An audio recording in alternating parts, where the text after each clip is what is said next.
Gloria a Dios.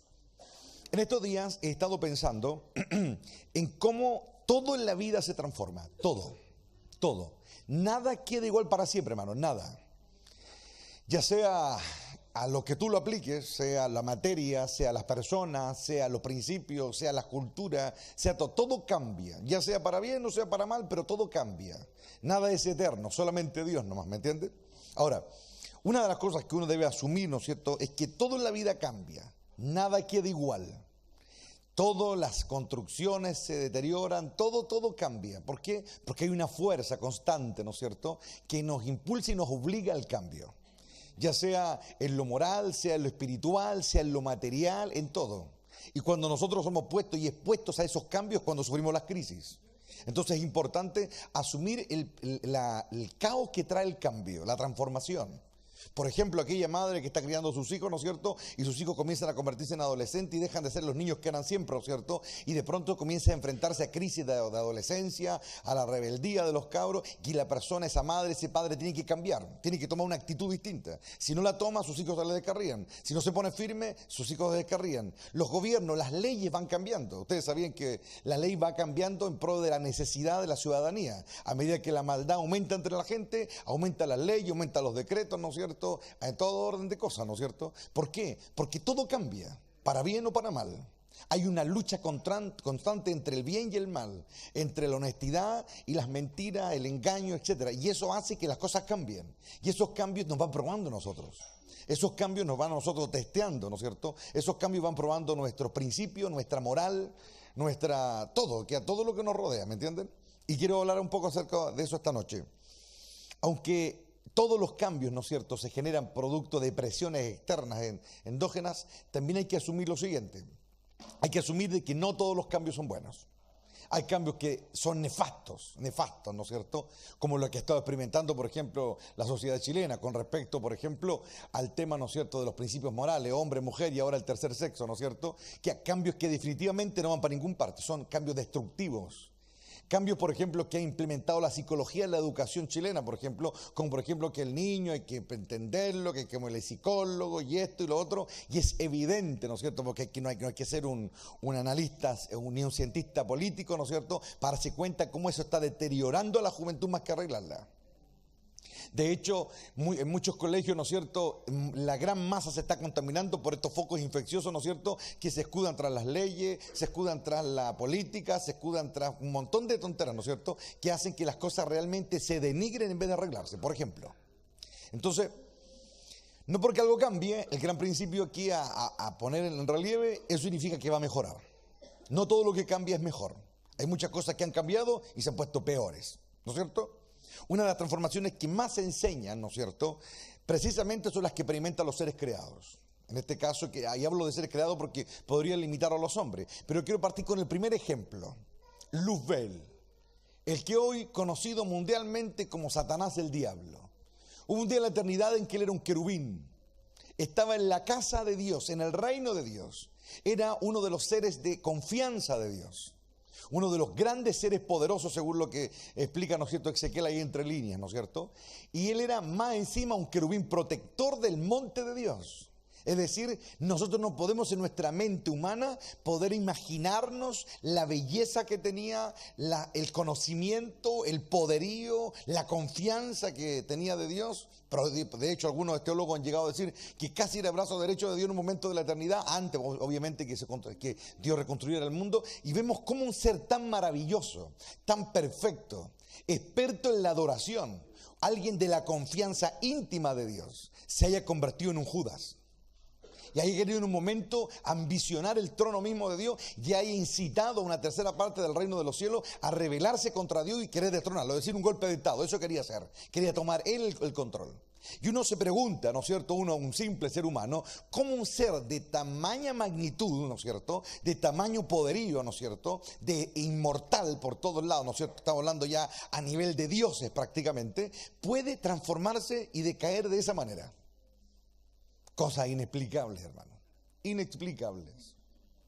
Un Caín que nace, ¿no es cierto?, en un círculo muy especial, ¿no es cierto? Su padre y su madre son los primeros seres humanos creados por Dios. Ellos están en un lugar bastante cercano a Dios, a pesar de que su padre ha sido expulsado del huerto. Y en un momento va todo bien y de pronto, no saben por qué, se transformó, le agarró envidia el hermano, pasó un tiempo y va, se levanta y lo mata.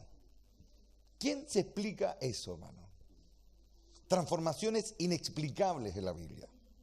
Un Joab, por ejemplo, avanzamos varios siglos más de la historia, ¿no es cierto? Uno de los hombres más fieles al rey David. Uno de los hombres con los cuales se constituyó hoy en día, hasta el día de hoy, uno de los reinos más prominentes y más importantes de la nación de Israel. Encabezado por el rey más famoso de todo Israel después de Cristo, ¿no es cierto? El famoso rey David. Joab, uno de sus generales, su brazo derecho, un hombre que estuvo al lado desde el principio, arriesgó la vida, luchó por él, lo defendió. Y de pronto en un momento vemos cómo este Joab comienza a abrazar rebeliones, quizá nacen en medio de los hijos de David, contra su rey, contra su amigo, y uno entiende por qué hace eso. 3 ejemplos clarísimos de seres que no tendrían por qué haber cambiado. Tenían todo y cambiaron, decidieron un mal camino. Y uno se pregunta, ¿cómo hacen eso? Pregunta, por hermano. Cuando comenzamos a iniciar cambios, ¿no es cierto? Nosotros, ahora los seres humanos, los cristianos, con lo que el apóstol Pablo llama las fuerzas de la carne, ¿no es cierto? Esas cosas que se nos ocurren a nosotros nomás, ¿no es cierto? Entonces, estos cambios no serán de bendición. Yo vengo de una congregación en Angol, donde yo asistí a una iglesia de corte tradicional, donde todo, ahora yo lo puedo ver, ¿no es cierto? Todo lo que se le ocurría era de ellos, ¿no, hermano? Ahí no había oración, ahí no había ayuno, ahí no había búsqueda de Dios. Y no es que yo esté criticando, simplemente estoy haciendo una exégesis de algo que era ahí, estaba real, que no hay que ser un profeta para darse cuenta de eso. Se agarraban, tenían sus famosas sesiones administrativas, discutían 3-4 horas si compraban un micrófono o no, que perdían el tiempo en esas cosas. En esas cosas. Entonces, uno puede darse cuenta, ahora yo lo veo, ¿no es cierto?, de afuera, y lo veo no para decir, que no le quiera, no, sino que lo digo porque en el fondo eres una realidad de la cual se aprende, ¿no es cierto?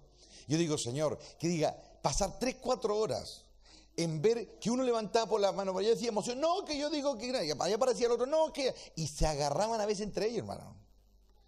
Se agarraban entre ellos, no, que sí, que aquí, allá, y pasaban horas discutiendo por una estupidez. Horas que podían haber pasado orando, buscando a Dios o haciendo algo productivo, ¿me entiende? Entonces, uno se da cuenta que hay cambios o cosas o, digámoslo, conductas, ¿no es cierto?, que uno toma, que derechamente se le ocurren a uno nomás. Porque no hay búsqueda, no hay un quebrantamiento, no hay un menguar, que a todo carne, todo mente, todo intelectualismo nomás. Y cuando uno comienza, ¿no es cierto?, a tomar decisiones en esa línea, todo sale pésimo al final. Dios no está ahí. Y eso ya para mí es un hecho comprobado. Yo llevo 20 años de cristiano y es un hecho comprobado, comprobadísimo. Todo lo que se sale de la carne termina mal. Termina mal, termina pésimo. No hay fruto, no hay victoria, no hay logro, no hay avance, no hay nada. Se dan vueltas y vueltas y vueltas y no logran nada, ¿me entiendes? Es como lo que ocurrió con Israel en el desierto. Daban vuelta y vuelta a causa de su pecado. Un día estaban re felices porque Moisés lo había sacado de Egipto y el otro día, ¿por qué no sacaste el de Egipto? Un día estaban re felices porque Dios le abría el mar rojo y el otro día estaban alegando que por qué lo había llevado al desierto para que murieran. ¿Acaso no habían tumbas en Egipto? Que ahí uno se da cuenta de la ambivalencia de la gente. Si hay algo que las masas tienen, las masas humanas, sea de hace 3000 años atrás, hace 2000 o de ahora, sea en Oriente o Occidente, es que las masas opinan según la carne. Son las masas las que dicen puras estupideces y son generalmente pocos los que la tienen clara, hermano. Eso es algo confirmado, eso es la historia, confirmado. Las masas son muy buenas para opinar, que yo lo hacía acá, que aquí, allá, pero ponenlo ahí, a donde pican la jaiba, en la pelea de los gallitos, y no duelen nada, que son puro bla bla, ¿no? ¿Me entienden? Entonces, hay un momento en la vida en que uno eso lo ve todos los días, lo ve en la familia, lo ve en el trabajo, lo ve en la política, que no importa de qué color político sea, es la misma basura siempre, siempre, siempre.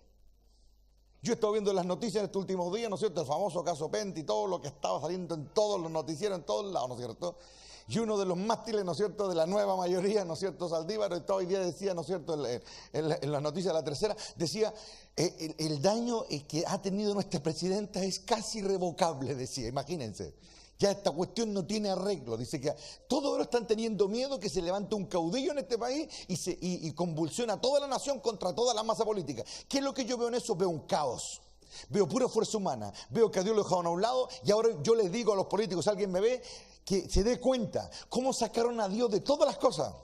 Cómo sacaron a Dios de las leyes, cómo sacaron a Dios de la educación, cómo sacaron los principios divinos. Y mira cómo se están cayendo a pedazos, hermano. Se están comiendo entre ellos como pirañas, hermano. Se tiran barro unos con otros y ahora tienen miedo hasta que se levante, no sé, aquí un chavista o algo así y lleve el país una revolución. Imagínense. Yo lo he escuchado de varios políticos de ambos colores, tanto de derecha e izquierda. Es decir, todos saben que aquí hay un miedo terrible. Aquí todos buscan su propio beneficio. Aquí para implementar una ley que va en bien del pueblo están años ahí peleándola. Pero para subirse el sueldo de los senadores y los diputados, en 2 horas están listos. Y eso lo sabe todo el mundo. Ese es el origen de la fuerza humana. Y no es que yo esté haciendo política, Dios me libre de eso. Yo no estoy haciendo política, yo no estoy aquí defendiendo ni a un grupo ni a otro. Estoy haciendo simplemente un análisis social. ¿Qué puede pasar hoy, hace 40 años atrás o en 40 años más? Da lo mismo. Simplemente los personajes cambian, pero las situaciones son las mismas. Los cambios con fuerza humana no llegan a ninguna parte.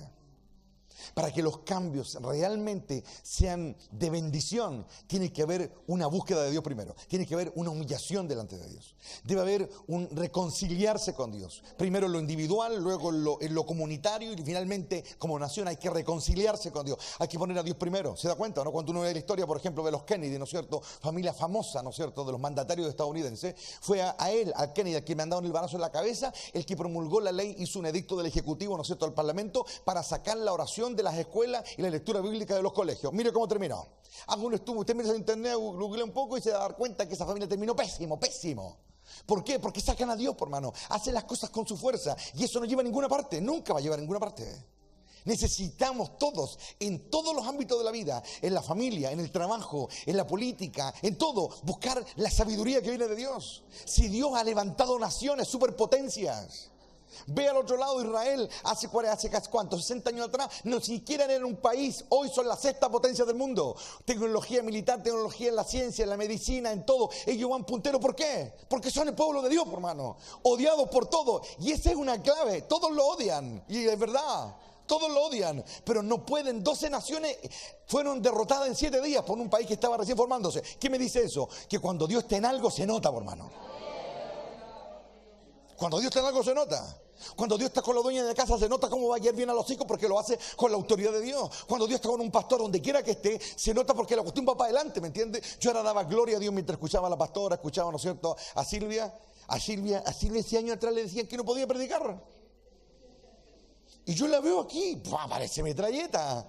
Y va, le da todo. Y más que el argumento, es lo que emanan las personas. Porque ni siquiera se trata tanto de qué argumento, qué versículo vamos a leer. Se trata de lo que emanamos. Se nota cuando alguien está con el punch, ¿me entiendes? Se nota cuando tiene vida, se nota cuando está comprometido con algo. Y eso lo ve todo el mundo. ¿Lo estamos viendo? Las cosas cambian, siempre cambian. Y depende de nosotros, cómo vamos a cambiar. Por ejemplo, cuando comenzamos a iniciar cambios, como les decía, con la fuerza humana, es decir, por la nuestra, nomás, que a mí me tinca a ti, lo voy a hacer nomás, porque la mayoría de la gente, el 99.9% de las personas, al menos que yo he conocido, son tincados, hacen las cosas supentas, no están ni ahí con... Y bueno, así también le va después. Pero cuando uno, por ejemplo, ve eso mismo en la Biblia, un ejemplo de ello lo podemos observar, por ejemplo, en la Biblia cuando vemos a Moisés. Moisés se había creado como hijo faraón, príncipe, buenas escuelas, buena posición, es decir, era un señor en Egipto. Y de pronto, no sabemos cómo, él sabe que Dios lo va a usar para liberar a su pueblo Israel. Entonces un día se va a meter, ¿no es cierto?, a los esclavos, ¿no es cierto? Y él vio que un egipcio le estaba cascando, ¿no es cierto?, a un hebreo. Y se metió a defenderlo. ¿En qué terminó eso? Que un par de días después iba arrancando por el desierto porque le iban a hacer juicio. Porque se lo pidió al egipcio, ¿no es cierto? Ya había una ley egipcia que decía que si alguien tocaba a un egipcio era como tocar a Faraón. Algo que los grandes reinos, igual que ocurría con los romanos después, ¿no es cierto?, en la historia, pasaba. Si alguien tocaba a un romano, era tocar directamente a César. Y eso significaba que el Estado le hacía la guerra a ese personaje. Lo mismo ocurría con Moisés. Aunque hubiese sido el hijo, ¿no es cierto?, adoptivo de Faraón, si mataba a un egipcio, no había que vuelta a darle. Y tuvo que arrancar. Así terminan las cosas que se hacen en la carne. ¿Me entienden? Vemos un Saúl que asciende al trono. Dios lo unge. Y cuando va a la guerra con los filisteos, ¿no es cierto?, Samuel le dice, espérame. Samuel se demoró a propósito y se desesperó. Se desesperó y hizo el sacrificio. Cuando hizo el sacrificio, aparece Samuel, ¿no es cierto? Y dice, ¿por qué ha hecho? Le dice. ¿Se da cuenta, no? Las decisiones de que mi cabro está portando mal y ahí lo dejo, estoy ahí, ¿no es cierto?, en el supermercado, en la calle, y el cabro comienza a decir, mamá, y yo aguanto, y el cabro comienza a crecer rebelde, comienza a crecer llevado a su idea. una decisión, ven para acá, mocoso, ¡pam! Un coscorrón, te hay que ir al lado mío y te hay que someter. Esa decisión va a cambiar el futuro de ese niño. Le va a enseñar a ser sumiso, le va a enseñar a respetar, se va a convertir en alguien honorable. Alguien que va a ser preciado para la sociedad. Alguien que va a ser apartado de futuros peligros, la delincuencia, drogadicción, mala junta, etc. ¿Por qué? Porque desde pequeño va a aprender a someterse, va a aprender a obedecer a su padre y a su madre. ¿Me entienden o no? Pero ¿qué dice la psicología? No, háblale, convéncelo, que quede feliz. No, no, no. Cuando uno ve la Biblia, se da cuenta de que Dios no anda buscando la felicidad nuestra cuando nos impone sus leyes. Dios anda buscando nuestra salvación y nuestro bien. Él dice, yo hago y tú obedeces. Eso es lo que uno ve en la Biblia. Pero la cultura occidental se ha vuelto tan americanizada, ¿no es cierto?, por los hermanos gringos del norte, ¿no es cierto?, que aquí todos tienen derecho, todos opinan, y así terminan las sociedades, así terminan nuestras juventudes. Véanlo en la estadística, la gente que ve por la tele, por internet, ve la estadística de nuestro país, la delincuencia ha subido, pero así en forma exponencial. A pesar de que los gobiernos, sean de que el lado que sean, tratan de meterle luz a la cuestión, pero no se puede, porque no se trata de crear contratar más psicólogos, más psiquiatras. Se trata de que los padres en las casas aprendan a someter a sus hijos. Se trata de que los profesores sean respetados en la escuela y no que los cabros lo agarren a batalla combo como lo están haciendo ahora, por hermano. Se trata de que la policía pueda hacer su trabajo. Hoy día un carabinero cualquiera que anda en la calle trabajando, ¿no es cierto?, ya le da lata agarrar a un delincuente, un lanza, porque sabe que el tipo se sabe la ley al revés del derecho y en 2 horas más está robando en la misma calle, hermano. ¿Qué habla de eso? Habla de que las leyes están malas, porque han sido mal cambiadas. Una decisión va a cambiar el destino de una nación. Una decisión cambia la vida de una persona para siempre. Una decisión, una firme decisión. Por eso el maligno siempre trata de presionar ahí en los hombres para que tomen malas decisiones. Los impulsa presionados por el miedo, por el temor, por la duda, la incredulidad, el orgullo, cualquier cosa. Y los potencia a tomar malas decisiones, su falta de carácter. Mucha gente me ha dicho muchas veces, pero pastor, yo no soy como usted como que la tiene súper clara y usted abre los ojos así grandes y uno como que le da miedo. No, si no se trata de eso. Se trata de que realmente yo como padre, yo como pastor, la madre como madre, el vecino, que a todos, hagamos lo que nos toca hacer y lo hagamos bien. Es nuestra responsabilidad. Si yo quiero buscar a un Dios en espíritu y en verdad, el Dios de la Biblia me enseña a vivir, me enseña a tomar decisiones. Cuando yo veo al Cristo de la Biblia, veo un hombre sabio en toda su manera de vivir. Él no solamente hablaba del cielo y de las cosas de arriba. De hecho, él venía más a hablar de cómo vivir acá abajo. Cuando Nicodemo en Juan capítulo 3 le comienza a preguntar del cielo, el cielo le dice, no te voy a hablar de arriba, te voy a hablar de acá abajo. Tienes que aprender a vivir, tienes que nacer de nuevo, tienes que entender este proceso bien. ¿Se dan cuenta o no? Vemos a un Jesús que era capaz de defender a una prostituta y fue capaz de decirle a uno de sus apóstoles más cercanos, apártate de mí, Satanás, como fue con Pedro. Es decir, yo veo un hombre equilibrado, veo un hombre que tenía la razón. No solamente porque era el hijo de Dios y tenía la jineta del Mesías, ¿me entienden? Sino que un hombre que sabía pensar, sabía vivir, sabía enseñar, sabía dirigir, sabía dar consejos. De hecho, la gente lo quería poner como rey en un momento, lo quisieron poner como juez de altercado. Y él dice, ¿quién me ha puesto a mí como juez sobre ustedes? Dice él. Lo bueno, no. Es decir, la gente veía algo en él. Veía que era un hombre criterioso, un hombre sabio. Un hombre que no solamente hablaba de lo efímero, de lo espiritual, sino que también sabía vivir acá abajo. Decisiones. Las decisiones nos cambian. De estos 2 ejemplos podemos desprender, ¿no es cierto?, que nuestras decisiones nos transforman o para bien o para mal. ¿Me estoy explicando? Estoy tratando de nutrir el cerebro para que después nos tiremos a la piscina de la gloria. ¿Me entienden? Existe un cambio en nuestra vida que nos corresponden a nosotros. Y hay un cambio que le corresponde a Dios. Mucha gente como que no cacha bien esa parte. Hay un cambio que exclusivamente es nuestra responsabilidad. Y hay un cambio, o hay argumento, o hay una intervención que es exclusiva de Dios. Y como yo sé dónde está el límite, ¿no es cierto?, entre estas dos, digámoslo, responsabilidades, a la luz de su palabra. Su palabra me dice a mí qué es lo que me toca hacer a mí y qué es lo que le toca hacer a él. Ahora, hay una transformación, por ejemplo, una que Dios promete por boca del apóstol Pablo. 1 Corintios 15:51, lo busque, se lo leo, dice, pero permitan revelarles un secreto maravilloso, dice Pablo. Estoy leyendo la versión NTV.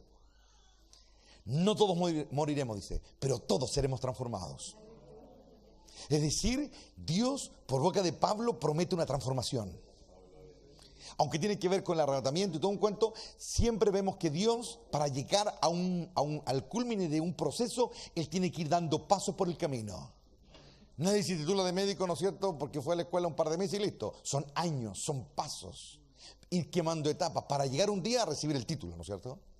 Con Dios exactamente lo mismo. Dios no piense que de repente, pum, nos aparecemos y aparecemos en la gloria. No, son procesos, son transformaciones. Tenemos que ir cambiando, ¿no es cierto? Acompáñenme a Éxodo, por favor, capítulo 16. Hay una historia allí interesante de transformación. El pueblo, para variar, está quejándose, tiene hambre, ¿no es cierto? Dicen que para qué lo han llevado al desierto a morirse, que están quejando por enésima vez, ¿no es cierto? Y le dicen a Moisés, ¿no es cierto?, que tienen hambre. Éxodo capítulo 16 dice: después, dice, toda la comunidad de Israel partió de Elim, dice, y viajó al desierto de Sin, ubicado entre Elim y el monte Sinaí. Llegaron, dice, el día 15 del segundo mes, un mes después de salir de la tierra de Egipto. Allí también toda la comunidad de Israel se quejó de Moisés y de Aarón, su hermano. Si tan solo el Señor nos hubiera matado en Egipto. Protestaban. Allá nos sentamos junto a la olla de carne, dice, y comíamos todo el pan que se nos antojaba, pero ahora tú nos has traído a este desierto para matarnos de hambre. Entonces el Señor le dijo a Moisés: mira, le dice, haré llover alimento del cielo para ustedes. Cada día la gente podrá salir a recoger todo el alimento necesario para ese día. Con esto los pondré a prueba para ver si siguen o no mis instrucciones. El sexto día juntarán el alimento y cuando preparen la comida habrá el doble de lo normal. Entonces Moisés y Aarón dijeron a todos los israelitas: antes de anochecer sabrán que fue el Señor quien los sacó de la tierra de Egipto. Por la mañana verán la gloria del Señor, porque Él oyó las quejas de ustedes, que son contra Él y no contra nosotros. ¿Qué hemos hecho para que ustedes se quejen de nosotros? Luego Moisés añadió: el Señor les dará de comer carne por toda la tarde y los saciará con pan por la mañana, porque Él oyó todas sus quejas contra Él. ¿Qué hemos hecho nosotros? Así es, las quejas de ustedes son contra el Señor, no contra nosotros. Después Moisés le dijo a Aarón: anuncia lo siguiente a toda la comunidad de Israel: preséntense ante el Señor, porque Él ha oído sus quejas. Mientras Aarón hablaba a toda la comunidad de Israel, miraron hacia el desierto y allí pudieron ver la imponente gloria del Señor en la nube. Luego el Señor le dijo a Moisés: he oído las quejas de los israelitas. Ahora diles: por la tarde tendrán carne para comer y por la mañana tendrán todo el pan que deseen. Así ustedes sabrán que yo soy el Señor su Dios. Esa tarde, dice, llegó una cantidad enorme de codornices que cubrieron el campamento, y a la mañana siguiente los alrededores del campamento estaban húmedos de rocío. Cuando el rocío se evaporó, la superficie del desierto quedó cubierta por copos de una sustancia hojaldrada y fina como escarcha. Los israelitas quedaron perplejos al ver esto y se preguntaban unos a otros: ¿qué es esto? Porque no tenían idea de lo que era. Entonces Moisés le dijo: este es el pan que el Señor les da para comer. Estas son las instrucciones del Señor. Cada grupo familiar juntará todo lo que necesite. Recojan 2 kilos por cada persona en su carpa. Así que los israelitas hicieron lo que se les dijo. Algunos recogieron mucho, dice, otros solo un poco. Pero cuando los midieron, cada uno tenía lo justo y necesario. A los que recogieron mucho no les sobraba, y a los que recogieron poco no les faltaba. Cada familia tuvo justo lo que necesitaba. Entonces Moisés les dijo: no guarden nada para el día siguiente. Sin embargo, y para variar, algunos no hicieron caso y guardaron un poco hasta la mañana siguiente. Pero para entonces se habían llenado de gusanos y apestaba. Y Moisés se enojó mucho con ellos. Después de este incidente, cada familia recogía el alimento para cada mañana conforme a su necesidad. Cuando el sol calentaba, los copos que no se habían recogido se derretían y desaparecían. El sexto día recogían el doble de lo habitual, es decir, 4 kilos por cada persona, dice, en lugar de 2. Entonces todos los líderes de la comunidad se dirigieron a Moisés en busca de una explicación. Y él les dijo: esto es lo que el Señor ha ordenado. Mañana será un día de descanso absoluto, un día sagrado de descanso reservado para el Señor. Así que horneen o hiervan hoy todo lo que necesiten y guarden para la mañana lo que les sobre. Entonces ellos dejaron un poco aparte para el día siguiente, tal como Moisés había ordenado. Al otro día la comida que sobraba estaba bastante buena y saludable, sin gusanos ni mal olor. Así que Moisés dijo: coman este alimento hoy, porque es el día de descanso dedicado al Señor. Hoy no habrá alimento en el campo para recoger. Durante 6 días se les permite recoger alimento, pero el séptimo día es el día de descanso. Ese día no habrá alimento en el campo. Aún así, dice, algunas personas salieron a recolectar o a recoger el día séptimo, pero no encontraron alimento. Entonces el Señor le preguntó a Moisés: ¿hasta cuándo este pueblo se negará a obedecer mi mandato y mis instrucciones? Tienen que entender que el día de descanso es un regalo del Señor para ustedes. Por eso Él les provee doble cantidad de alimento el sexto día, a fin de que tengan suficiente para 2 días. El día de descanso todos deben quedarse en el lugar donde estén. No salgan a buscar para el pan el séptimo día. Así que la gente no recogió alimento el séptimo día. Los israelitas llamaron maná al alimento. Era blanco como la semilla de cilantro y tenía un gusto parecido a obleas con miel. Luego Moisés dijo: esto es lo que el Señor ha ordenado. Llenen un recipiente con 2 kilos de maná y consérvenlo para sus descendientes. Así las generaciones futuras podrán ver el pan que les di a ustedes en el desierto cuando los liberé de Egipto. Entonces Moisés le dijo a Aarón: toma una vasija y llénala con 2 kilos de maná. Después colócala en un lugar sagrado delante del Señor, a fin de conservarlo para todas las generaciones futuras. Así que Aarón hizo tal como el Señor le ordenó a Moisés. Posteriormente lo colocó dentro del arca del pacto frente a las tablas de piedra grabadas con las condiciones del pacto. Y los israelitas comieron maná durante 40 años, hasta que llegaron a la tierra donde se establecerían. Comieron maná hasta que llegaron a la frontera de la tierra de Canaán. El recipiente utilizado para medir el maná era un comer, que era la 10ª parte de un efa, equivalía a 2 kilos. Es interesante ver este proceso de la transformación. Hace un par de noches yo estaba oraba, y de pronto el Señor me hace ver en el espíritu, ¿no es cierto?, en mi imaginación, en mi mente, para que me entienda la demás gente. Yo veía una vasija y veía algo parecido a lo que aquí se describe. Y de pronto el Señor me decía: mira lo que pasa en la obediencia. Escuchaba la voz del Espíritu y se veía apetecible. Mientras oraba yo lo veía y se veía apetecible, daban ganas de comerlo. Y de pronto el Señor me dijo: mira lo que ocurre en la desobediencia. Y sabes que empezaban a aparecer gusanos, cuestiones así amorfas, así asquerosas. Entonces cuando yo veo eso, obviamente, por el conocimiento que tengo de la Biblia, me di cuenta claramente que era una representación justamente de este maná. Y de pronto terminé de orar y me puse a pensar, el maná que se transforma, algo divino, algo que venía de Dios como alimento. No era cualquier cosa, era algo dado por Dios. De hecho, por ahí algún escritor neotestamentario habla o se refiere al maná como el pan de los ángeles o el pan del cielo. De hecho, Cristo habla acerca del pan del cielo. En un momento Cristo habla y dice: ese, aunque era pan, no era el verdadero pan, dice. ¿No es cierto? Gracias. No era el verdadero pan, dice. Él dice: mi Padre, haciendo alusión a Él, ¿no es cierto?, les da el verdadero pan. ¿Y saben qué? Fue algo tremendo, algo realmente tremendo.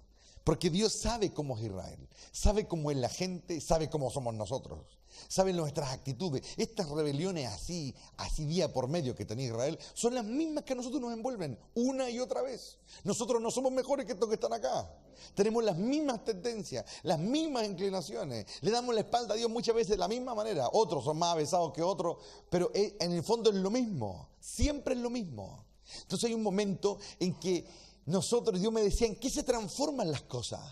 La desobediencia, ¿a qué transformación lleva las cosas?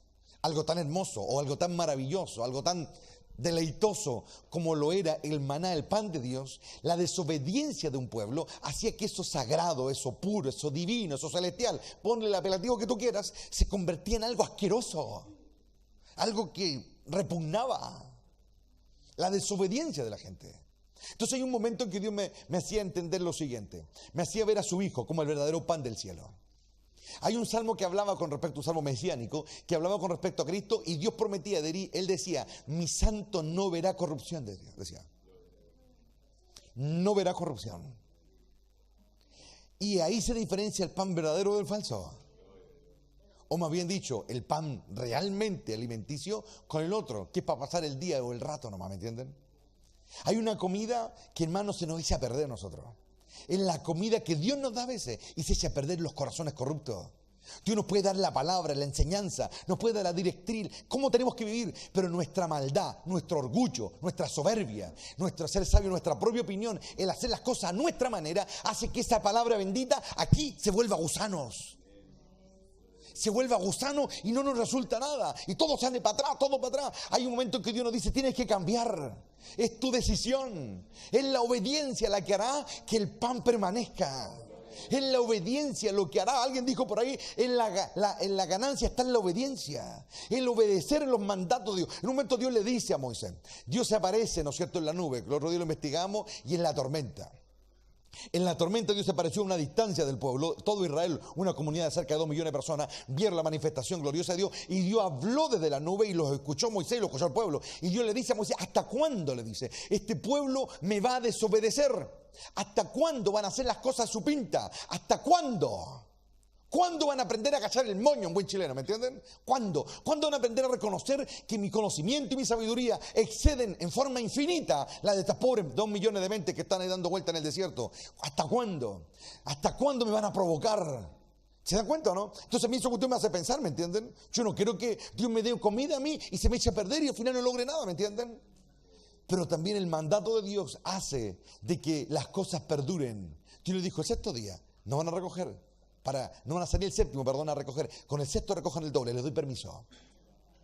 Y Dios al dar el permiso, las cosas se mantenían. ¿Estamos de acuerdo? Ahora, quiero llegar a esto. Yo dije en un momento, las decisiones nos cambian, ¿no es cierto? Sí, las decisiones nos cambian. ¿Y saben qué? Yo he aprendido con los años de que todas las experiencias que Dios nos hace vivir nos van transformando. Hay experiencias que Dios hace vivir a ciertas personas que derechamente los matan. Hay un montón de gente que se ha ido enojada de las iglesias, enojada con pastores, enojados con Dios, que Dios me mató a mi marido, que Dios me mató a mi mamá, que Dios me mató y que no quieren y están enojadísimos con Dios. Y las experiencias que Dios les hizo vivir los denigraron, los echaron a perder. ¿Y por qué? Porque Dios me decía algo esa noche mientras oraba. Todo debe ser transformado. Todo debe transformarse. Y yo le dije, ¿en qué? Le dije yo, en amor, me dijo.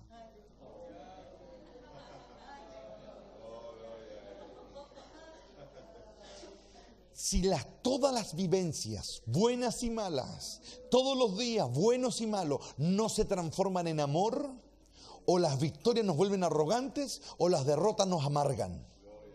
Pero cuando todo se cambia en amor hacia Él, cuando mis derrotas se transforman en amor, entonces eso no se corrompe, eso no se destruye.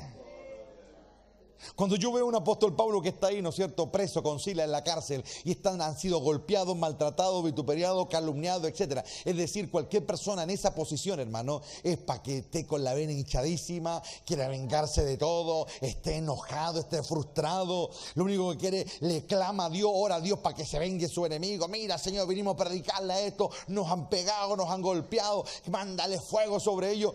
Las experiencias nos cambian. Las experiencias nos pueden transformar. Los momentos difíciles, las enfermedades, las crisis pueden ser usadas por el diablo para corromper nuestra alma. ¿Me entienden o no? Pero también Dios nos da una oportunidad en cada experiencia, por dura que sea, para transformarnos nosotros en lo que debemos ser. En la adversidad, esta es la gloria de Dios. Por ejemplo, cuando uno ve, por ejemplo, en la Biblia Abigail, una mujer que se crió con un tipo que valía callampa, una porquería de ser humano. Un tipo que murió en su maldad. Pero ¿qué vemos en ella? Vemos que ella pudo haber sido una mujer amargada, una mujer sin comunión con Dios, una mujer tenebrecido su rostro. Yo he visto mujeres así, hermano, que tienen, el marido le han dado pésima vida y su rostro tan oscuro, de tristeza, de impotencia, de rabia acumulada, un montón de cosas. Esta mujer podía haber sido así, podía haber sido la mujer más amargada de la tierra, pero cuando llegó el momento, ella sacó a la luz lo que le había hecho esa adversidad a ella. La presencia está firmada.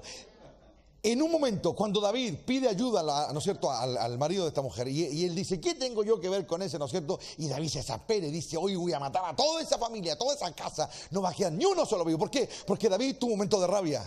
La experiencia, la negación, la traición, ¿qué sacó David algo malo? Él se iba a vengar con su propia mano, lo iba a matar a todos. David era un hombre de guerra, así que no le iba a costar mucho masacrar a una familia entera, ¿no es cierto?, a su siervo y a todo, y llevárselo todo de puro enrabiado que estaba. Porque él sabía que Dios estaba con él, él sabía que estaba haciendo la voluntad de Dios, él sabía que estaba defendiendo a Israel de los filisteos por toda la frontera. Y cuando él le pide ayuda a un potentado, uno que tenía recursos, un latifundista, para que me entiendan, el tipo le dice, ¿qué tengo que ver contigo? ¿Cuántas veces le habrá protegido sus ganados, sus animales, a sus siervos, y ahora te le paga con esa moneda? David estaba choreadísimo, la experiencia la experiencia, el diablo lo iba a usar para que él pisara el palo. Y esta mujer que estaba en la casa de un hombre que probablemente la ataba con la punta del pie, tenía claridad y salió a encontrarlo. salió con los alimentos, salió con sus siervos, le llevó comida, le llevó panza, le llevó dátiles, le llevó de todo. Y le dice, tú eres. Todo Israel sabe, le dice. Todo Israel sabe, le dice. Todo Israel sabe que tú serás el próximo rey. No ensucies tus manos, le dice, con este hombre, porque él es lo que su nombre dice. Estúpido. ¿Se da cuenta, no? Y le dice, y así va a terminar. Y lo defendió. Las experiencias nos ayudan. Siempre hay una debilidad que el diablo quiere explotar en nuestra contra. La provocación, la ira, la rabia, un canal que hace pura lecera cuando se está predicando, un montón de cosas. Pero hay un momento en que Dios te dice, bueno, ¿qué vas a hacer? ¿Qué decides hacer con tu adversidad? ¿Te pule o te destruye? Porque hay una diferencia entre pulirse y destruirse. Hay una diferencia entre pulirse y destruirse. Hay una diferencia entre realmente ir más arriba o no ir más arriba. Es el reino de los cielos. Es el reino que fluye entre los que realmente buscan su rostro. ¿Me entiendes lo que estoy diciendo? Entonces, hay un momento en la vida en que Dios nos plantea situaciones adversas.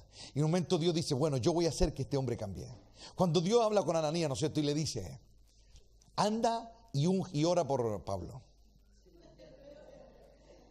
Ananías dice, ¿qué? Anda y ora por él, le dice. Anda porque está orando y está en una parte y está mal. Yo quiero que vayas y ores por él.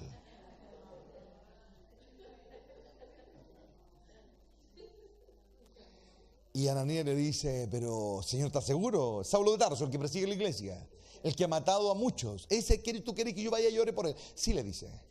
Anda y ora por él, le dice. Ora por él. Usted puede imaginarse la crisis de Ananías, ¿no? Ora por él. Y él va. Y el Señor le dice algo glorioso. Le dice, porque yo voy a hacerle a él vivir, le voy a hacer sentir lo que es necesario sufrir por causa del Evangelio. Así que tú anda y ora. Yo no sé si eso habrá dejado más conforme a Ananías o no, no lo sé. El tema es de que Ananías fue y oró por él. ¿Y saben qué yo veo? Después de esa oración, después de esa conversión, el apóstol Pablo se convirtió en uno de los hombres más influyentes de la iglesia primitiva. Uno de los hombres que llevó el Evangelio, pero por todas partes. El 70 o 60% del Nuevo Testamento es autoría de él. Entonces eso a mí me dice algo, que el hombre realmente era de lo más granado de Dios en ese tiempo. Pero ¿saben qué es lo glorioso de todo esto? Que Dios, ¿sabe cómo lo cambió? Lo cambió con pura oposición. ¿Sabías tú que cuando Pablo una noche estaba orando, estaba predicando en un lugar, uno se quedó dormido del tercer piso, cayó y se murió? ¿Se murió? Yo me he preguntado esto durante muchos años. ¿Cómo un imbécil de ese tamaño se puede quedar dormido cuando uno de los hombres probablemente más grandes de la cristiandad, después de Cristo, está hablando y el desgraciado se duerme? Que a mí no me entra por ningún lado. Que a ese pobre mocoso, adolescente probablemente, está con la casa en cualquier parte. Está haciendo cualquier cosa menos prestarle la atención que debe prestarle a uno de los hombres más grandes de la cristiandad. Pero yo he aprendido de Pablo, hermano. Porque Pablo, en vez de haber dicho, ya saquen a este de aquí, que en vez de prestarme atención andaba haciendo cualquier cosa, y no me ponía atención a lo que yo le estaba hablando. Él fue y oró por él. Lo resucitó. Y le dijo, última vez que te resucito, le dijo.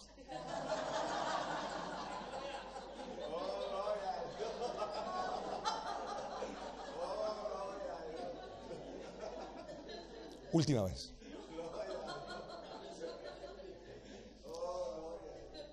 Dios es un Dios de oportunidades. Dios es un Dios de oportunidades. La Biblia dice claramente de que son pocos los que lo van a lograr al final. Muchos llamados, pocos escogidos. ¿Y por qué pocos escogidos? Por una cuestión muy simple. No se han determinado las exigencias de Dios realmente y al nivel que son. Ese es el problema. En este planeta son contados con los dedos de la mano.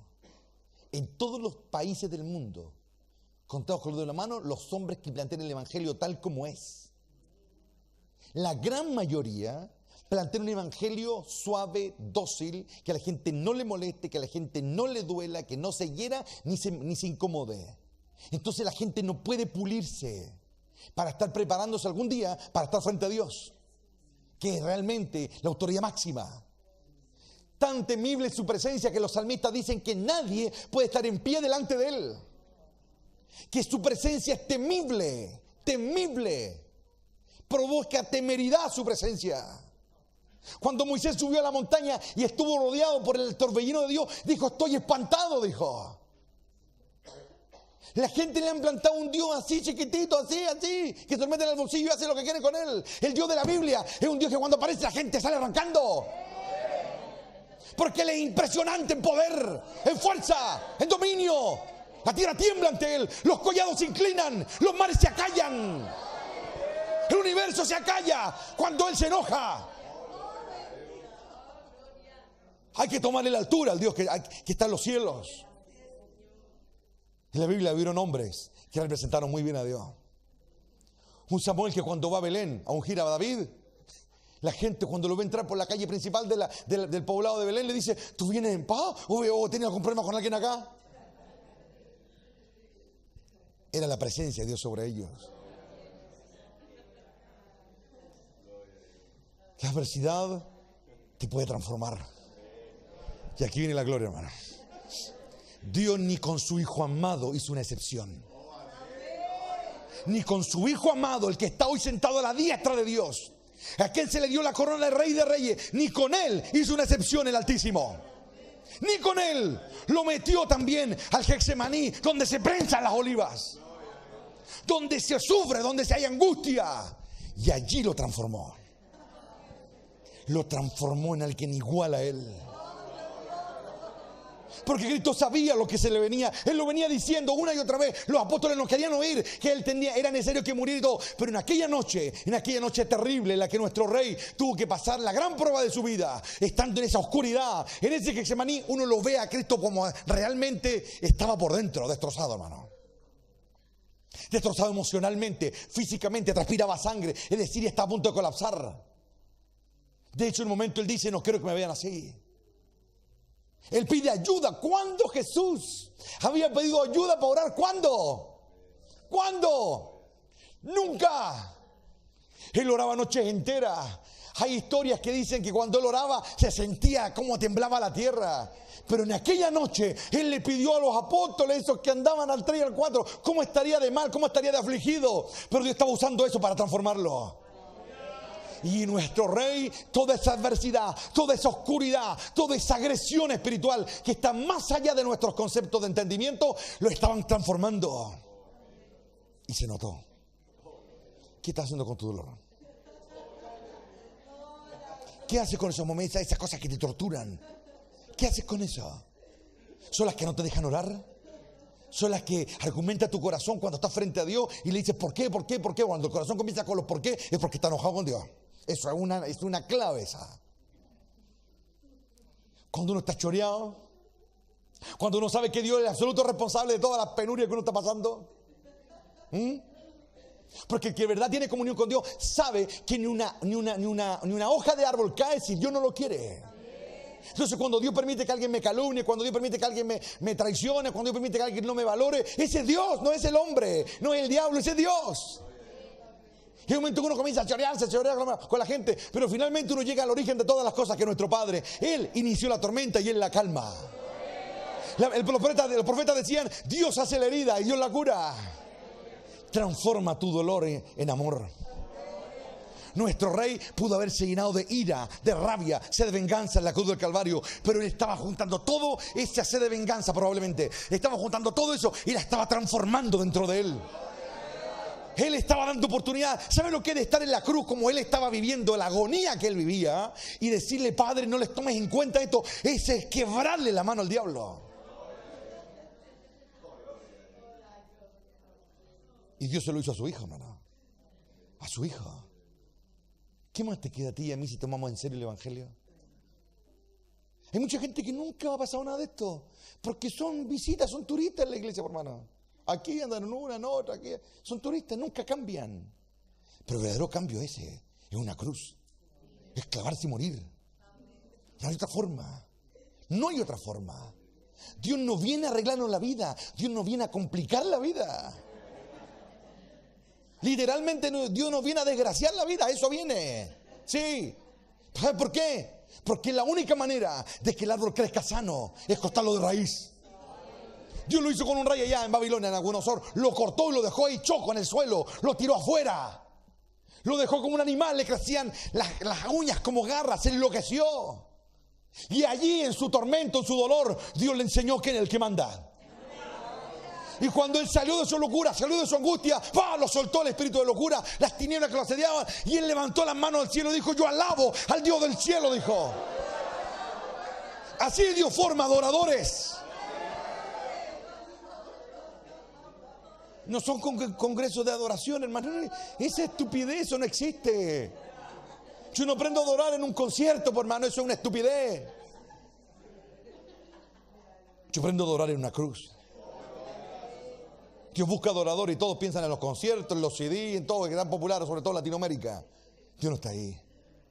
Dios no está ahí. Como dijo una vez un predicador, David Wilkerson, dijo: muchos, dice, de aquellos que hoy graban cassette, CD, producciones, y hablan de la gracia, de la cruz, hablan de la gran gloria de Dios, ¿cuántos estarían dispuestos, dice, a vivir lo que Cristo vivió? Dejarían sus cancioncitas, dejarían sus producciones, dejarían sus congresos, sus conciertos y se clavarían en una cruz, dice, lo dejarían todo por causa de Él. Y te aseguro, hermano, que el número se reduciría, pero en forma extrema. Extrema, tal como ocurrió con nuestro rey hace 2000 años. 10.000 lo seguían en un momento. ¿Y cuántos llegaron? 120. Poquito más del 1.2%. Y se quedaron con él. Y el resto se borraron, por hermano. Porque no les gusta. Porque quieren algo fácil. Pero Jesús decía una y otra vez: si quieres ser mi discípulo, toma tu cruz, la tuya. Yo voy por la mía, decía. Él vino a esta tierra, no hubiese tenido ningún sentido que naciera de la manera que nació, fue concebido de la manera que fue concebido, si no hubiese muerto en esa cruz. No hubiese tenido ningún sentido Él venir acá si no muere en esa cruz. Él murió en una cruz, no tan solo para salvarnos a nosotros, hermano, esa es una parte de la historia. Él murió en una cruz para terminar de cambiar. Él murió en una cruz para ser transformado. Él anhelaba la transformación. Él miraba desde arriba a los hombres y veía cómo los hombres luchaban por cambiar a algunos de ellos. Él era ese ángel de Jehová que dejó tullido a un Jacob, lo dejó cojeando. Él era ese ángel que se paró frente a Josué y le dijo: yo soy el príncipe de los ejércitos de Dios. Él era ese temible. Ese era el temible que va donde Manoa y le dice: tu mujer va a tener un hijo y va a ser un libertador. Y se levantó en las llamas para arriba. Él era ese ángel de Jehová que aparecía una y otra vez para observar al hombre y darse cuenta que el hombre sí puede cambiar, si se lo propone y está dispuesto a luchar por el Dios al que sirve. Se trata de eso, hermano. Nosotros somos como estos niños a veces. Yo me gozo porque ellos todavía como niños celebran, pero ellos no entienden lo que yo hablo. Y Dios muchas veces a nosotros nos hace lo mismo. No hace lo mismo, nos deja saltar y gritar. Pero llega un día en que Dios dice: ahora vas a saber por qué saliste a gritar. Ahora vas a saber por qué gritaba y vociferiaba la gloria de Dios. Ahora te voy a hacer vivir. Si algún día estos niños, ya la vida no va a ser tan jajá para ellos, van a tener que llevar una cruz. Pero la Biblia dice que para todo hay un tiempo debajo del sol. Hay un tiempo para reír, hay un tiempo para saltar, hay un tiempo para juntar piedras y tiempo para desparramarlas. Es tiempo de abrazar y tiempo de abstenerse de abrazar. Hay tiempo para amar, hay tiempo para la paz y hay tiempo para la guerra. Todo tiene un tiempo. Esos tiempos son los que debes transformar en amor hacia Él. Esos son los tiempos que hay que transformar en amor hacia Él. En amor hacia Él. Si no amamos a Dios por sobre todas las cosas, vamos a caernos de la gracia en un momento. Algo nos va a romper, algo nos va a separar, algo nos va a amargar, algo nos va a fracturar. Pero si seguimos amando e insistimos en amar a este Dios maravilloso y le pedimos al Espíritu Santo que nos enseñe a amar al Padre como Cristo lo amó, aún siendo golpeado por el látigo de los romanos, aún siendo destruido su cuerpo, siendo golpeado su rostro con palos y garrotes, aún así Él seguía amando a Dios, lo seguía amando. Y hoy el infierno se inclina ante Él. Hoy los demonios se inclinan porque Él amó hasta el fin. Esa fue la lección que el apóstol Juan escribe. Fue la lección que Juan escribió. Él se paró a los pies de la cruz y dijo: Él nos amó hasta el fin, dijo. hasta el fin. Hay predicaciones que van directo a tu espíritu. Hay predicaciones que son como flamas de fuego. Y hay otras que te desafían. Hay otras que te van a incomodar. Habrán palabras de Dios que te darán esperanza, te darán ánimo. Y ahí habrán otras que te darán miedo. Porque así es Dios. Lee la Biblia de punta a cabo y Él no cambia. Una de las cosas por las cuales yo confío en Dios es porque Él dice: yo no cambio. Yo soy el mismo, ayer, hoy y por todos los siglos. Él no cambia, los hombres cambian. Él no miente. Él lo dice: yo no soy hombre y menos un hijo de hombre para negar lo que he dicho. Ese es el honor que Dios quiere cultivar en los pocos escogidos al final.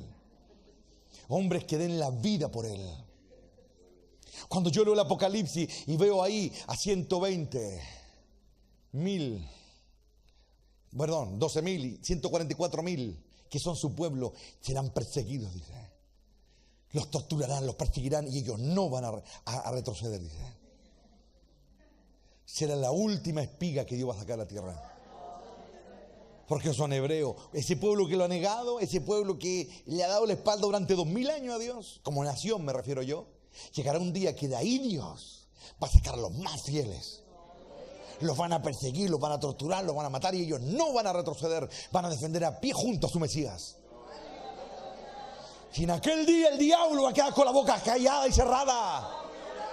Porque llegará el día en que aquel pueblo que no le creyó, le creerán. Y dirán: bendito el que viene, en el nombre del Señor, bendito el que viene. Yo creo en ese que cambiará todas las cosas. Creo en ese que nos va a transformar. Creo en ese que nos va a cambiar de verdad. Yo creo en ese que cambia mi tristeza en gozo. Y cuando yo adoro en mi tristeza y Dios me la cambia porque me toca, es porque se transformó en amor. Porque adorar a Dios cuando todo va bien es fantástico. Hay que adorar a Dios cuando todo va mal. Y solamente el amor resiste eso, hermano. Solamente el amor resiste las pérdidas. Oh, Ramay, Saquía, Saya. Solamente el amor se repone en un calvario. Solamente el amor mira hacia el lado cuando hay uno que dice: acuérdate de mí cuando vengas en tu reino. Solamente el amor. Acuérdate de lo que te digo. El reino de los cielos de aquellos que dan la cara al infierno de frente. Y dan la cara y no huyen del enemigo. No huyen de las amenazas, no huyen de los golpes, de los látigos, de nada. Están enfrente, no están dispuestos a perderlo todo. Cristo dijo: el que me ha de seguir tiene que estar dispuesto a perderlo todo. ¿Cuántos hombres están dispuestos a eso? Contados con los dedos de la mano. Porque mucha gente llega a las iglesias por sus necesidades, por sus problemas, sus angustias, sus depresiones, sus enfermedades. La pregunta: ¿cuánto viene a la iglesia a darle a Dios? Y no estoy hablando de plata, no. Estoy hablando de corazón. Estoy hablando de entrega. Estoy hablando de poner la cara para los golpes. ¿Cuántos? Ese es el evangelio que va a cambiar el mundo. Ese fue el evangelio que partió hace 2000 años en Palestina. Un evangelio que se le decía a los que iban incorporándose a la fila del cristianismo: los van a perseguir de ciudad en ciudad. Los van a perseguir, los van a calumniar, van a ir tras ustedes. Esa fue la promesa del Señor Jesucristo. ¿Cómo ha cambiado el evangelio de hace 2000 años al de hoy? Hay que predicarlo como era, para que veamos a ese Dios actuar. Cuando le cambian el mensaje, Él se va, Él no aparece, Él no está. Pero cuando los hombres dicen lo que Él está diciendo, entonces Él aparece otra vez. Porque Él camina en la obediencia y la verdad. Él respalda su palabra, no respalda nuestras opiniones. Él respalda su verdad, y su verdad es una cruz. Una cruz que desplomó al infierno. Una cruz que destrozó al pecado. Una cruz que rompió las maldiciones. Una cruz que ni toda la oscuridad del planeta pudo ocultar y apagar la luz de un calvario. Ahí estaba Él, solo contra el mundo. Y sus legiones lo miraban. Esas legiones de las cuales le habla Pilato: si yo quisiera, hay 12 legiones que están esperando, le dijo Él. Yo puedo imaginarme a Dios diciéndole a las legiones: he ahí su rey, he ahí su Dios. Pero para poder entender el reino hay que irse de este mundo. Porque si yo sigo siendo un humano nomás y viviendo aquí en esta tierra no entiendo nada. El evangelio me suena locura. El mensaje me suena totalmente fantasioso. Porque yo estoy desenchufado. No estoy en el reino de Dios. Es lo que Pablo trataba de explicar en todas sus epístolas. El evangelio, el mensaje de nuestro evangelio, decía él, parece locura a los que se pierden. Pero es poder de Dios para los que se salvan. Ese es el reino que va a cambiar el mundo. Ese es el mensaje que va a cambiar a la humanidad. La última avanzada de Dios sobre la tierra va a ser con un mensaje tan poderoso y tan destructor que los que le pertenecen se van a entregar completamente a Él. Y los que están ahí entre tongo y lo vilo, como decimos acá en Chile, van a encontrar un rechazo absoluto en la verdad. Yo nunca voy a esperar que el evangelio sea popular. Nunca voy a esperar que las grandes masas le crean. Son pocos los que le creen. Son la gran mayoría los que gritan crucifícale porque no les gusta el mensaje y las demandas del evangelio. Son pocos los que dicen queremos a Cristo en nuestra vida. Pero al final Dios va a hacer que esos pocos ganen. Al final la ciudad santa va a estar rodeada. Y Dios va a descender a defenderla. Así le gusta a Dios. Dios está con los pocos, no con los muchos. Siempre ha sido y siempre será así. Y este es el Dios que predico. Este es el Dios que conocí en la Biblia.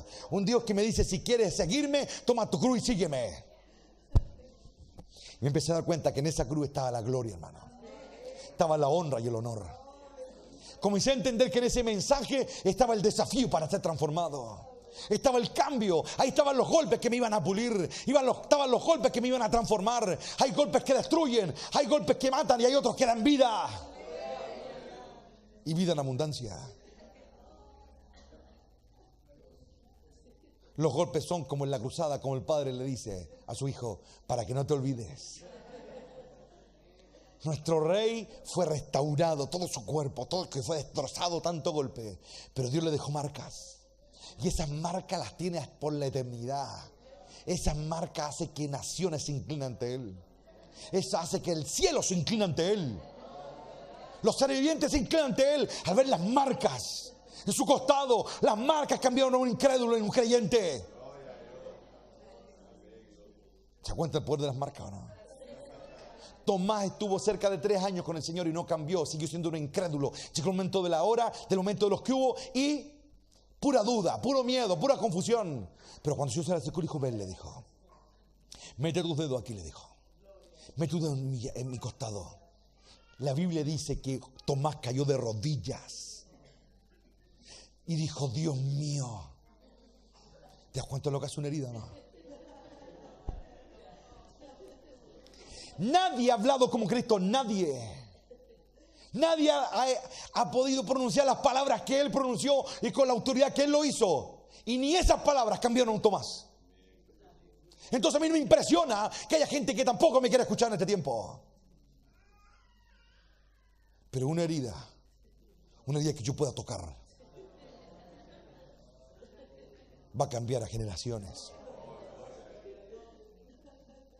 Va a cambiar al mundo entero. Cambia tu dolor en amor. Cambia tu necesidad en ganas de adorarle. Cambia tu amargura en alegría. Sal de esa isla de dolor y amargura, incredulidad, de vacío y decide adorar a Dios. Con tu propia boca proclama que te pones de pie por amor a Él. Y tú vas a experimentar cómo algo se rompe a tu alrededor. Porque te estás pareciendo a aquel que llevaba la cruz, que mientras la llevaba cayó 3 veces. Y 3 veces se puso de pie. Oh, gloria a Dios. Ponte de pie. Algún día voy a ir a Israel, hermano. O algún día voy a ir a Jerusalén. Voy a ir a ver solamente 2 cosas. Voy a ir a ver la tumba y voy a ir a ver la Vía Cruz por donde caminó Él. Donde caí y se ponía de pie. Quiero tocar esa tierra donde Él cayó y se puso de pie. Quiero pararme ahí frente a la tumba y saber que ahí está el origen de mi fe. Ahí está el origen de nuestra victoria. Esa cruz fue el inicio de un reino que no tendrá fin jamás. Esa tumba es nuestra victoria, es nuestra gloria y es nuestro honor. De los que están esta noche aquí hoy, ¿cuántos quieren vivir ese evangelio? Y si tienen miedo, decir a Dios, aquí estoy yo. Tú eres el que me infunde aliento, dile. Alguien hoy día, mientras hablaba aquí adelante, hablaban de la sombra de Pedro, ¿se acuerdan, no? La sombra de Pedro que sanaba, ¿se acuerdan, no? ¿Y qué promete Salmo 91? Que el que habita el abrigo algún día va a morar, no bajo la sombra de Pedro, bajo la sombra del Omnipotente. Y no es que te proteja del sol, bajo esa sombra te vas a sanar. Bajo esa sombra las heridas se van a ir. Esa es la promesa. Los que llegan al final de esta carrera van a llegar todos heridos, hermano. Pero la promesa de Dios es que Él los va a dejar acercarse a Él y sanarse completamente. Pero todas las lecciones, todo el conocimiento, toda la experiencia que habrán adquirido a través de su calvario, los volverá eternamente mejores. Y habrá valido la pena. Y ni te acordarás de tus heridas, ni te acordarás de tu dolor, ni te acordarás de todas las vejaciones que pasaste por servir a Dios y todas las cosas a las que tuviste que negarte por servirle. Ni te vas a acordar, porque Él va a enjuagar, dice el Apocalipsis, toda lágrima. Ya no va a haber rabia, no va a haber tristeza, no va a haber dolor, no va a haber enfermedad, nada. Él va a borrarlo todo. Pero todo eso habrá sido necesario pasarlo, porque en el sufrimiento es donde cambiamos.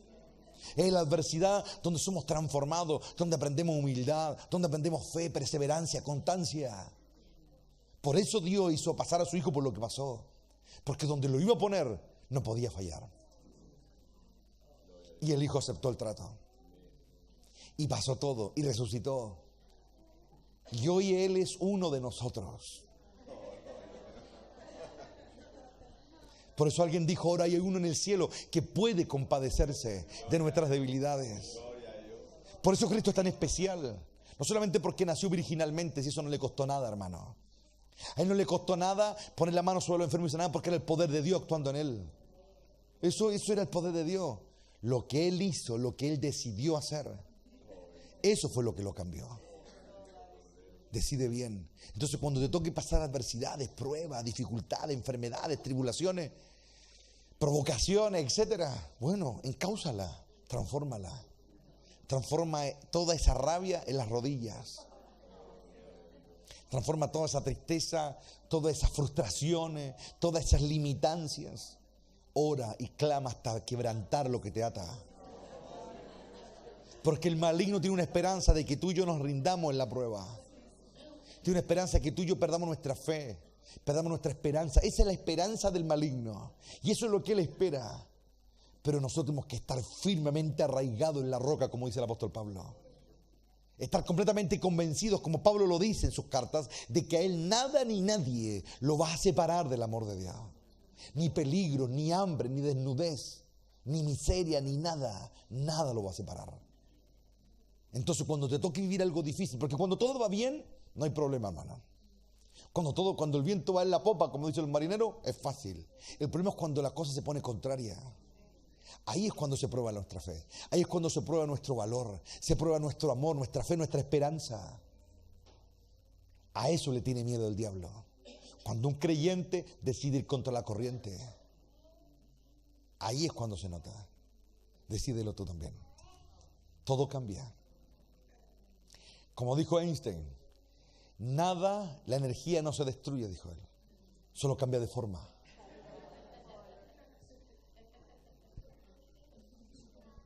Yo creo que el hombre tenía razón. Él lo decía como un físico que era.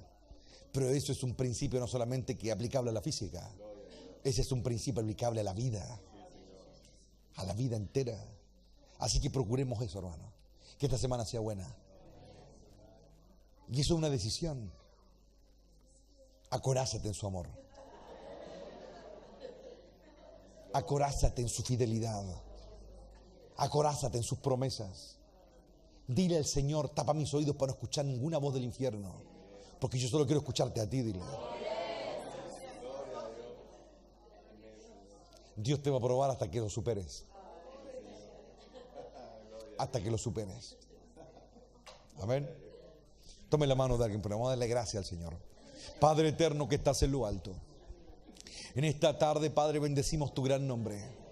Te alabamos, Rey de Gloria, porque tú eres fiel y tu fidelidad por todas las generaciones. Te exaltamos, Padre, porque tu palabra permanece para siempre. Y te pedimos fuerza y valor. Oh, bendito Adonai. Fuerza y valor para vivir el evangelio a la altura que tú lo entregaste. Reconocemos nuestra debilidad y nuestra humanidad quebradiza, pero tú eres poderoso para tomar a un débil y hacerlo fuerte. Tú eres poderoso para tomar al incapacitado y capacitarlo. Tú eres poderoso, Padre, para tomar a un enfermo y ponerlo de pie. Tú tomas lo que no es para deshacer lo que es. Tomas lo débil de este mundo y lo transformas en fortaleza, porque esa es tu naturaleza. Eres el Dios de los imposibles. Glorifícate en esta hora, que esta palabra de fruto, Rey de Gloria, y ayúdanos a ser transformados, y que las experiencias adversas y difíciles no nos destruyan, sino que nos pulan. Y Padre, terminemos cultivando un mayor amor hacia ti, un mayor amor por tu palabra, un mayor amor por tu pueblo y por tu verdad. Renueva, Padre, las fuerzas desgastadas. Sopla sobre nosotros aliento de vida y haz de este pueblo un ser viviente. Glorifícate, Padre, y haz que tu palabra dé fruto, y fruto en abundancia. No queremos, Padre mío, ser destruidos por el trato. Queremos que el trato nos termine puliendo y glorificando. A ti sea la gloria y a ti sea la honra. A ti sea la alabanza y a ti sea el honor. A ti sea todo el reconocimiento desde ahora y para siempre, por los siglos de los siglos, Padre celestial. Amén y amén. Y para terminar, damos la gloria a Dios. Amén. Pero la gloria así adentro, amén, porque Dios se la merece. 1, 2 y 3.